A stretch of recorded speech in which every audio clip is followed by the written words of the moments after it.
Olá para você que nos acompanha aqui nos canais Educa SC. Seja muito bem-vindo a mais um programa Novo Ensino Médio e obrigado pela sua audiência. A edição de hoje do programa vai trazer detalhes sobre como a área de linguagem será abordada no novo ensino médio. Vamos entender como esse caderno do currículo básico catarinense foi construído, quais os componentes curriculares eletivos da área e muito mais. E para começar, eu recebo aqui no estúdio a Simone Benedetti, que é professora de língua portuguesa e hoje atua como técnica na Secretaria de Educação, né? Tudo bem, Simone? Seja muito bem-vinda. Isso mesmo, muito obrigada. Estamos aqui para contribuir e contar um pouco, né, do que foi a construção desse documento. Te agradeço muito. Para começar, Simone, eu queria te perguntar quais são as principais mudanças que vão chegar para os alunos na área de linguagens agora com o novo ensino médio? Bom, primeiro a questão da interdisciplinaridade, né? Trabalhar nessa questão é muito difícil. O professor, atualmente, ele está acostumado a trabalhar nas suas caixinhas, né? A área de linguagem, ela trabalha com o componente língua portuguesa, língua estrangeira, arte e educação física. Nós, professores, eu me incluo, porque também me sinto um pouco, às vezes, desconfortável nessa questão, e trabalhar nesse conjunto com outros professores, às vezes ele gera um desconforto, né? Como falei antes, nós estamos acostumados a trabalhar na nossa caixinha. Então, cada um procura fazer o seu trabalho, desempenhar da melhor forma, mas a gente agora, com essa questão da interdisciplinaridade, nós temos que começar a pensar também no outro, no nosso colega de componente, onde o meu conteúdo pode chegar no conteúdo do meu colega, né? Desenvolver projetos diferentes, trazer novas ideias, tudo para quê? Para alcançar o nosso aluno, né? O nosso foco é o nosso aluno, então nós precisamos trazê-lo para nós. A reforma do ensino médio, ela aconteceu porque nós estávamos passando por um momento que os alunos estavam evadindo da escola, né? Isso porque talvez o ensino médio nos moldes tradicionais não estava sendo atrativo. Então não adianta fazermos mais do mesmo. E por isso foi pensado nessa questão de transformar o ensino médio, né? E uma das questões que transformou foi essa de juntar os componentes, né? Trazê-los, cada um, para fazermos o melhor para o nosso aluno. Então, quando eu penso num projeto, eu penso em trabalhar um determinado assunto. Eu penso, o Pedro é professor de língua inglesa. Onde será que o Pedro pode entrar no meu projeto?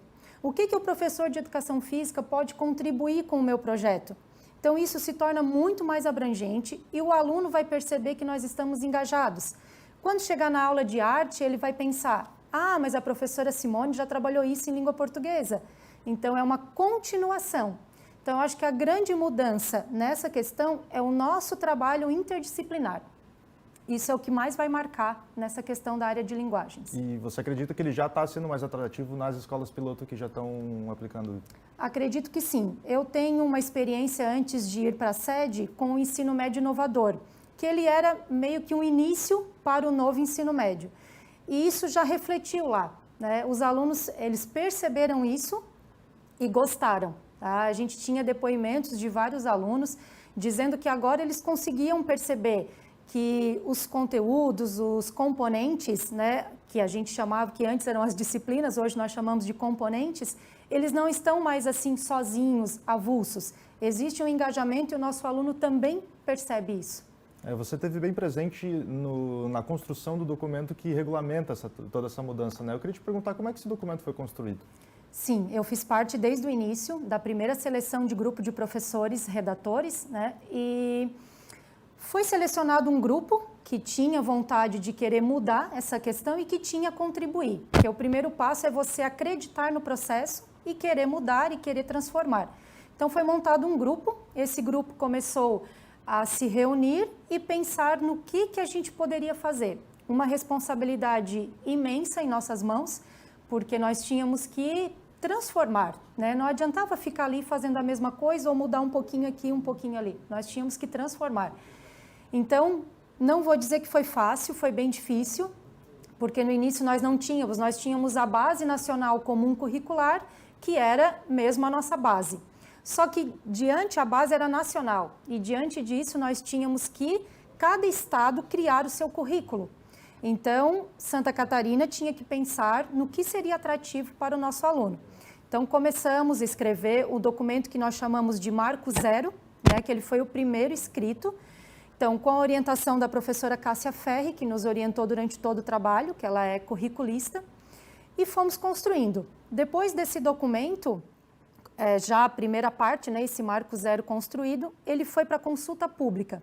Ele ficou disponível 30 dias na internet e os professores, qualquer professor do estado todo, poderia acessar o documento e comentar, dar sugestões, porque às vezes aquele grupo que estava ali não pensou em tudo. Quanto mais pessoas pensando, melhor.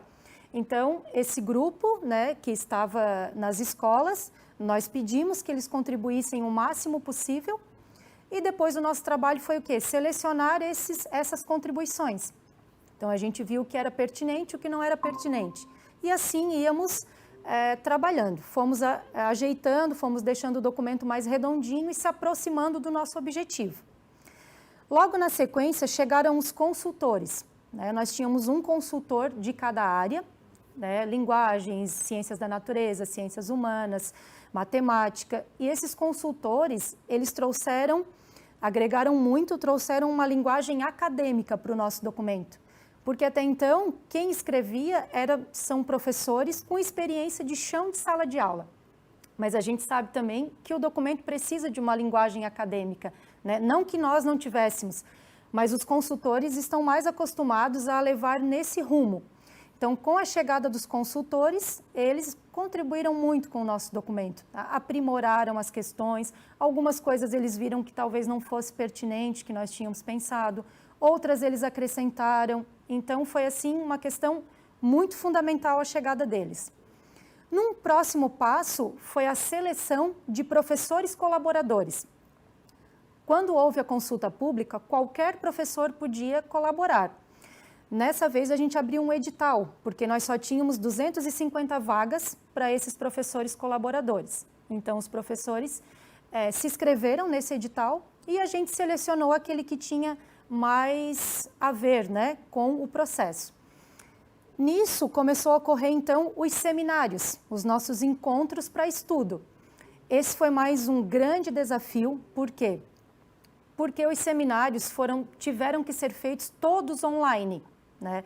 Então, isso foi muito difícil, porque quando a gente estava antes da pandemia, nós nos reuníamos, às vezes, 3 dias seguidos num hotel, por exemplo, para ficar lá pensando, estudando aquele currículo.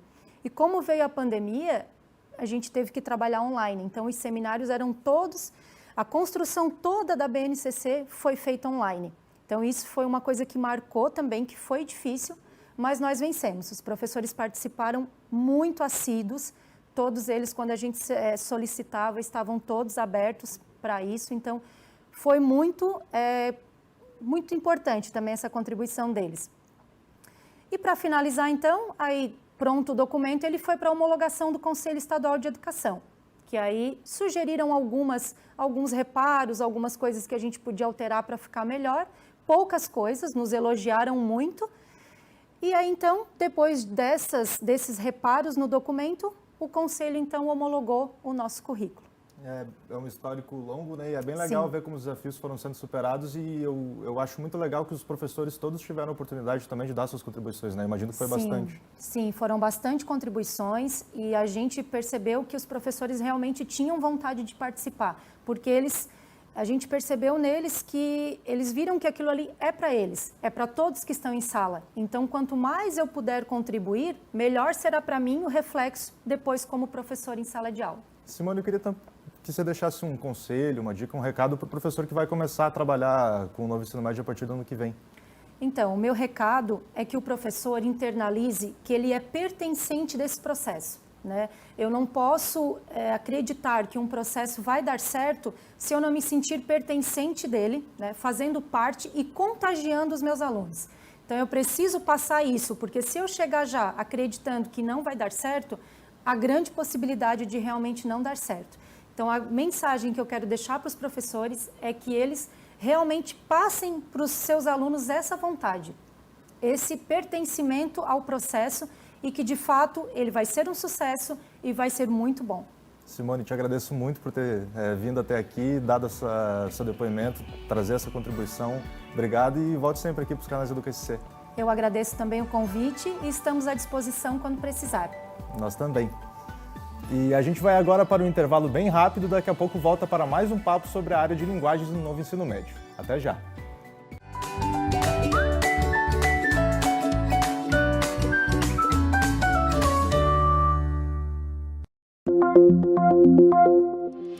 Atenção catarinense, chegamos aos 70% dos adultos vacinados com a primeira dose contra a Covid-19. Estamos avançando, mas o momento é de atenção.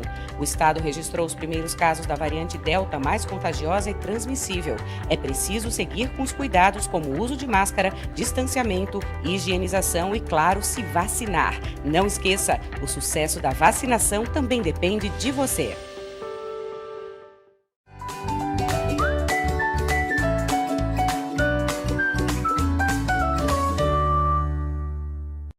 Estamos de volta com mais novo ensino médio para você aqui nos canais Educa SC. Para quem está chegando agora, no programa de hoje nós estamos falando sobre como a área de linguagem será trabalhada no novo ensino médio. E dando sequência ao assunto, eu recebo a professora Nelly Kronbauer, que fala com a gente lá de São Lourenço do Oeste. Seja muito bem-vinda, professora. Olá, obrigada, muito obrigada. Estamos aí para deixar algum recado, contribuir também com a educação catarinense. Desde já eu te agradeço muito. Professora, para começar, eu queria te perguntar o seguinte, com toda a sua experiência na área de língua portuguesa, você acha que as mudanças que o novo ensino médio vai trazer para essa área, elas eram importantes? É uma mudança para melhor?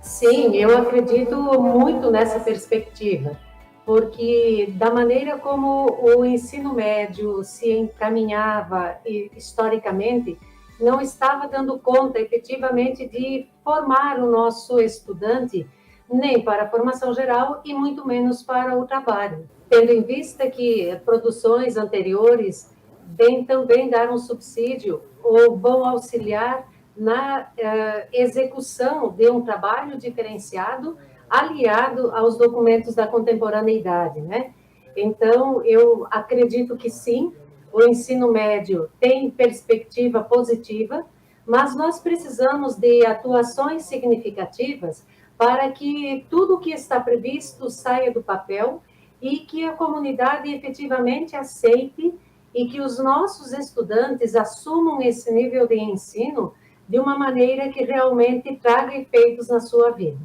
Você também participou da construção do caderno de linguagens do novo currículo aqui de Santa Catarina, E já que a gente vinha falando das mudanças, eu queria te perguntar qual que é o principal destaque entre todas elas? Olha, Pedro, veja só, eu participei desde o início da elaboração do currículo para o ensino médio, currículo base do ensino médio do território catarinense, até o final de agosto de 2020. Aí eu precisei sair e outra pessoa assumiu a minha função nessa construção.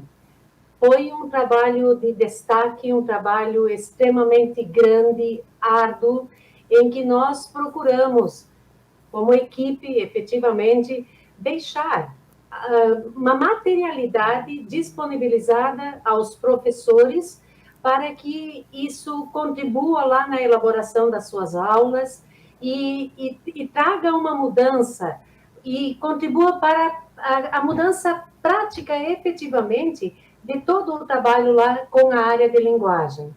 Eu vou destacar, assim, que na elaboração do currículo, nós tivemos dois grandes aspectos que merecem destaque e serem realçados, que foi a questão da interdisciplinaridade e a questão do planejamento. Então, esses dois termos é que dão vida para a área de linguagens no currículo do território catarinense para o ensino médio. Porque não há como pensar mais os componentes curriculares isolados. Eles precisam caminhar juntos, eles precisam estar afinados para que se pense e se coloque em prática aulas, atividades que pensem o ser humano na sua integralidade e não, digamos assim, gaveteado por componentes como historicamente nós vivemos. Aí, não apenas o ensino médio, né, Pedro, mas desde o ensino fundamental, nós tínhamos que organização? Cada componente curricular era uma caixinha do currículo, e isso trouxe prejuízos significativos. E eu acredito que esse é o grande marco, esse é o grande salto de qualidade que foi deixado nesse documento, que é pensar interdisciplinarmente. Ou seja, os 4 componentes que compõem a área de linguagem vão estar articulados, vão ser pensados juntos e pensando em atender objetivos, habilidades, as competências que a BNCC nos traz. Muito bacana. Além disso, nós temos também a questão do planejamento, porque também não vamos conseguir trabalhar a questão da interdisciplinaridade se não houver planejamento entre esses componentes que compõem a área. E o planejamento ele é essencial para se saber onde está, para onde se quer chegar. Muito bacana, professora. Entre outras experiências e outros documentos também, o que sustenta todas as mudanças que estão sendo postas em prática agora? Pedro, aqui nós precisamos fazer uma menção especial. Santa Catarina tem uma história muito bonita de construção de documentos para a atividade pedagógica, para as escolas, nas suas diferentes etapas da educação básica. Veja bem, nós podemos citar aqui, sem medo, a proposta curricular de Santa Catarina nas suas diferentes edições. Veja só, desde 91, nós estamos com publicações, tivemos edições, versões destacadas, diversas, para que realmente a prática educativa se tornasse mais atrativa, tanto aos docentes quanto aos estudantes e também para a comunidade escolar. Aí nós vamos perceber que existiram alguns princípios básicos que foram a sustentação para a produção da proposta curricular, que foi sempre pensar a superação das dificuldades de acesso à escola, a escolarização básica para todos, a garantia de permanência do aluno na escola, a reorganização escolar. Nós vamos ter pautado com muita força também a questão da educação inclusiva, ou seja, que a escola fosse inclusiva, que fosse e que seja inclusiva, né? Então, esses pilares dão sustentação, ou foram a sustentação para as edições lá de 91 da proposta curricular, a edição de 98, nos seus diferentes cadernos. Aí nós saltamos lá para o ano de 2005, com a construção do caderno dos eixos temáticos. Em 2014, nós tivemos a produção da nova versão da proposta curricular, mas agora já pensando a formação integral, e até nós chegarmos na produção do currículo agora entre 2019 e 2020. E aí eu vou te dizer assim, com toda segurança, com pé firme, com pé no chão, Pedro, esses foram os nossos principais documentos para alavancarmos a produção do currículo do ensino médio.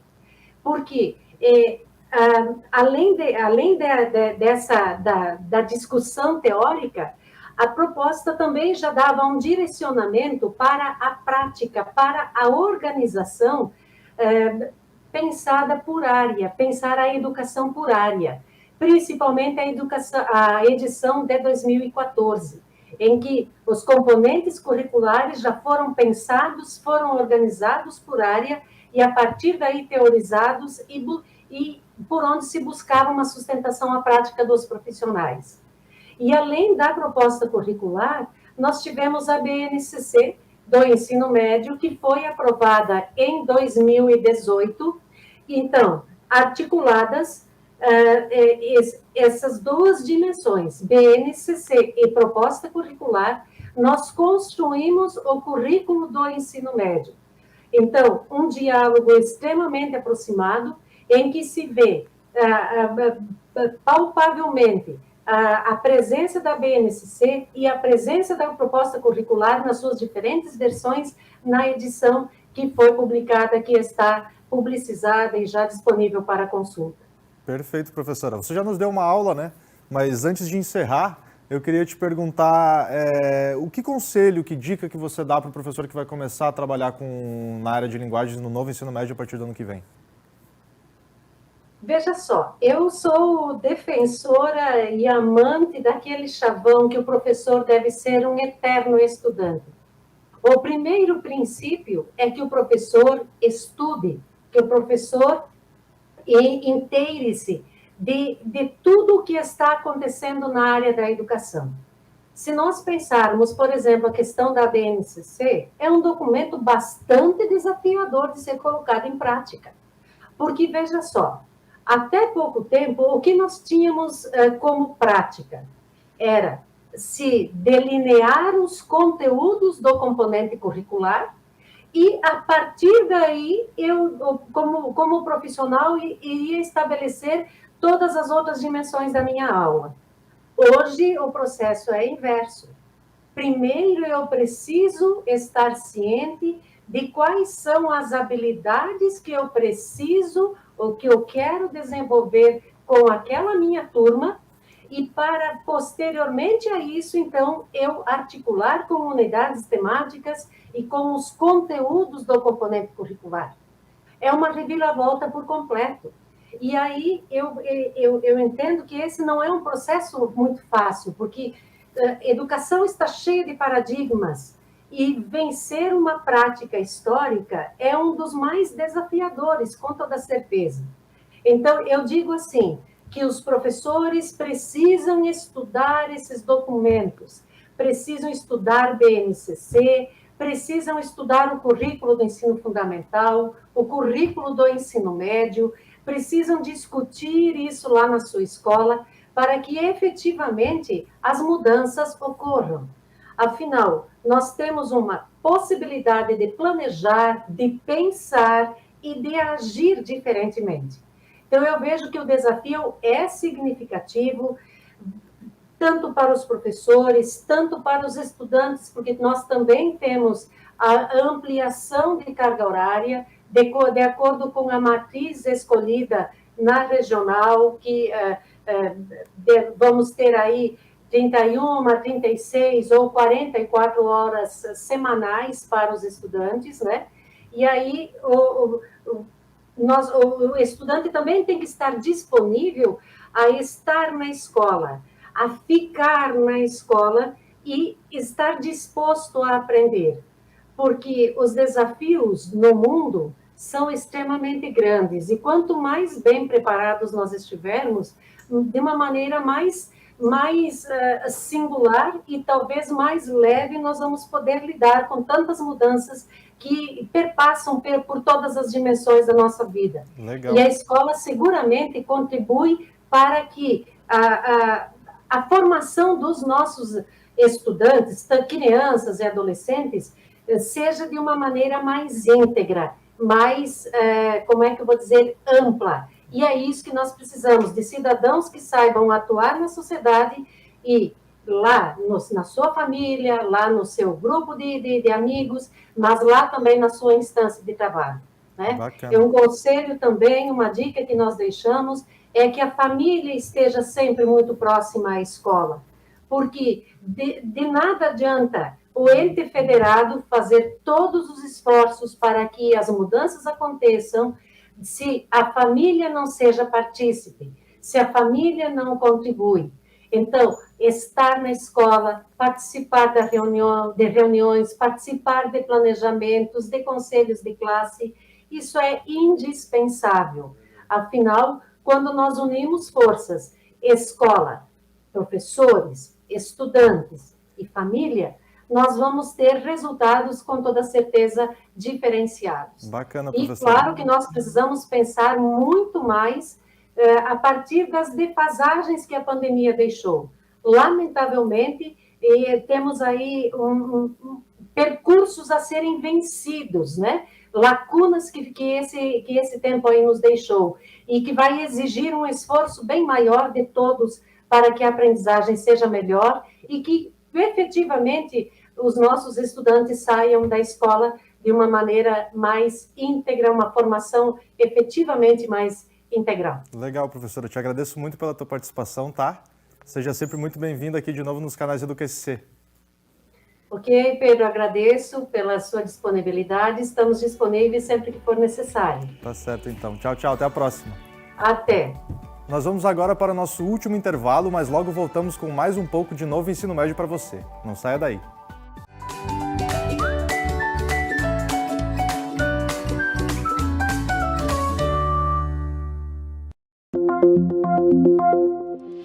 Atenção catarinense, chegamos aos 70% dos adultos vacinados com a primeira dose contra a Covid-19.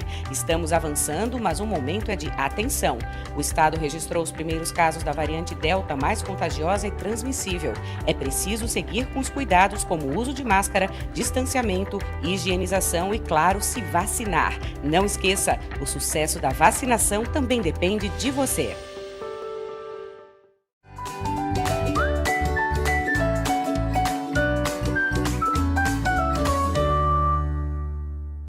Estamos de volta e ainda falando sobre a área de linguagens no currículo do novo ensino médio aqui em Santa Catarina. E continuando nossos papos de hoje, agora eu recebo aqui a professora Elis Regina Kozlowski, que é professora de língua inglesa e língua portuguesa na rede estadual, né? Seja muito bem-vinda, professora. Obrigada, boa tarde. Te agradeço muito aqui por tirar seu tempo para vir aqui tirar algumas dúvidas nossas. Eu queria começar te perguntando o seguinte: qual que é a importância no mundo de hoje de você oferecer uma língua estrangeira, que o nosso jovem aprenda uma língua estrangeira, pensando em futuro profissional? Isso. A importância do ensino, da aprendizagem da língua estrangeira, seja o inglês, o espanhol, né, qualquer outro idioma, ele interfere na questão profissional, porque, por exemplo, o inglês, né, o mandarim, eles são considerados a língua dos negócios, do intercâmbio, né, mas também pela questão cultural, né, a questão do conhecimento de outras culturas, pelo respeito às outras culturas também. E você não tem como aprender um novo idioma sem conhecer um pouquinho da outra cultura.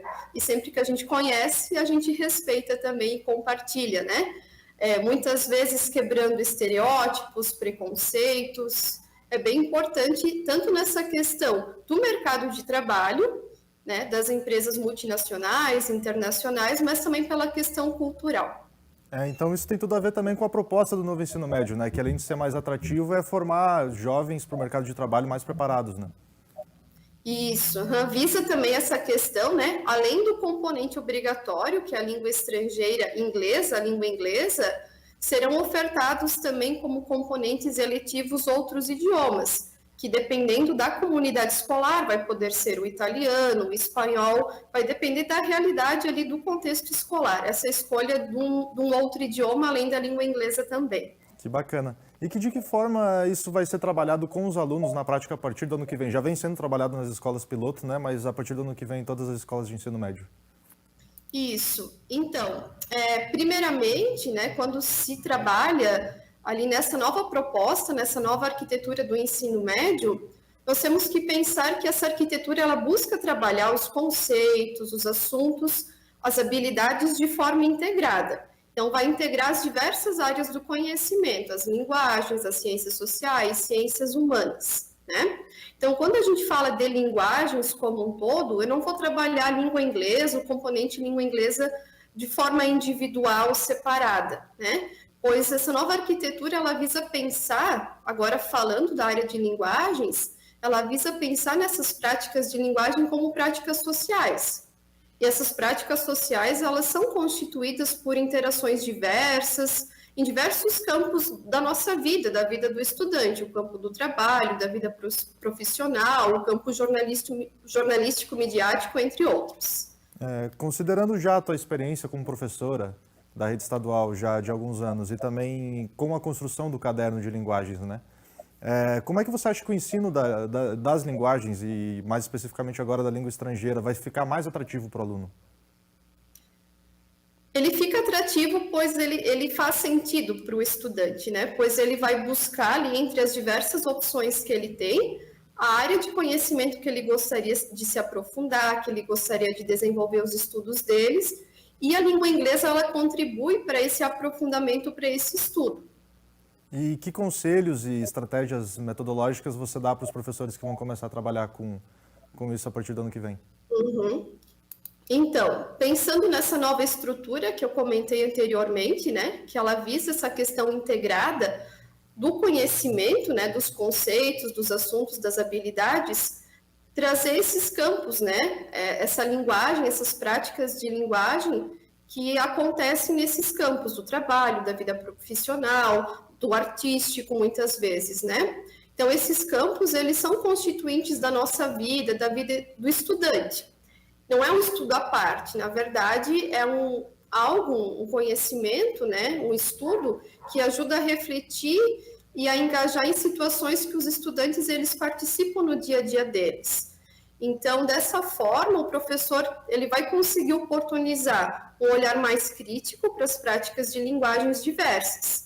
Por exemplo, a forma como esses estudantes percebem um texto nas redes sociais, ou como uma fotografia utilizada numa propaganda, o contexto que uma música é escrita e publicada, qual a intenção desse autor, né, com essa publicação, unindo sempre a dimensão verbal, a dimensão linguística ali do texto, e esse texto ele pode ser um texto escrito, falado, pode ser um gesto, um movimento, pode ser uma imagem, com a dimensão social. Então, de que forma que esse texto ele circula na sociedade e quais as consequências, quais os efeitos, quais os sentidos que ele traz para as pessoas que o produzem e o consomem também. Hoje eu sei que você atua na Crédito Timbó, né? Mas você está na sala de aula ainda? Eu estava até agosto. Agosto deste ano, isso. Você chegou a trabalhar com algum componente curricular eletivo já, desde que em alguma escola piloto? Não, porque na minha escola nós não era escola piloto do novo ensino médio. Aqui na Crédito Timbó nós temos somente uma, que é a Giovanni Trentini, e eu era professora de outra escola, não dessa. E aí, e como CREA, então, como é que você tem percebido essas experiências? Como é que tem acontecido na escola piloto aí? Então, os relatos que nós estamos tendo dos alunos, né, eles vêm ao encontro do que o documento solicita, do que ele norteia, né? Que é essa questão da aprendizagem de forma integrada, que são os trabalhos coletivos, os trabalhos em grupo, o estudo por projetos que são desenvolvidos, e eles veem esse estudo sendo aplicado na prática, com uso de laboratórios, com uso de idas a campo, com soluções para problemas reais da comunidade. E os relatos que nós estamos tendo desses estudantes é muito positivo em relação a isso. É legal que se você fala que o relato do estudante é que ele vê as coisas na prática, é que o novo ensino médio está funcionando de fato, né? É exatamente essa a proposta. Com certeza. Né? E para o ano que vem, qual é a expectativa?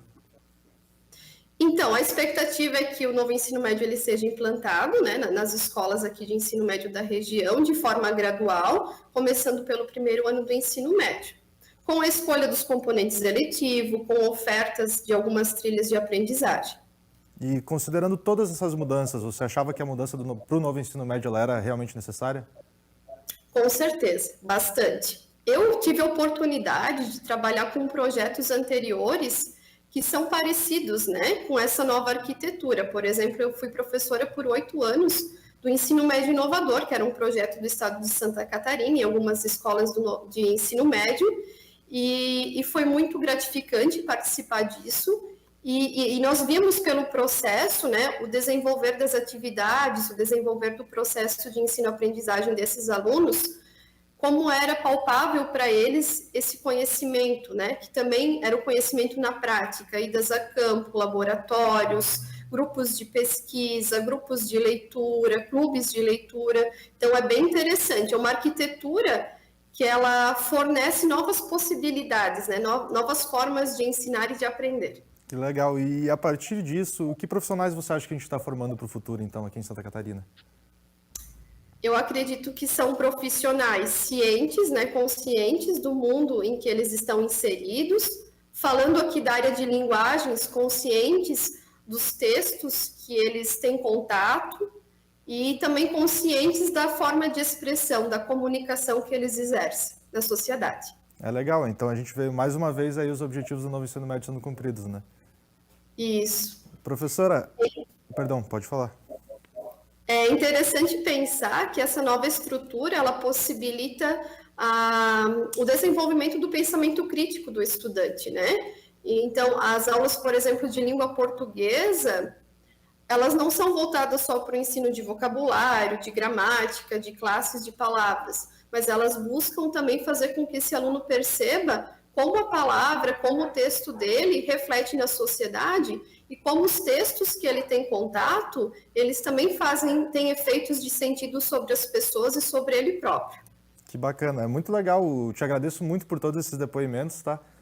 Espero que você volte aqui mais vezes e obrigado de coração. Tá certo, eu que agradeço a oportunidade, porque é um projeto muito bacana, né?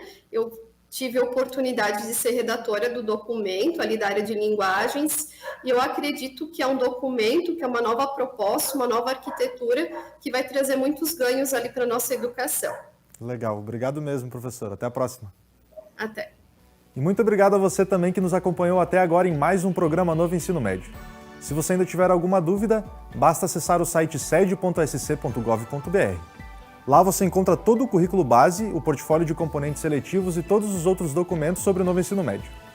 Você também vai encontrar conteúdos bem legais em educasc.com.br ou procurando por @educaçãosc nas redes sociais. Na semana que vem a gente volta com mais um programa Novo Ensino Médio. Tchau, tchau.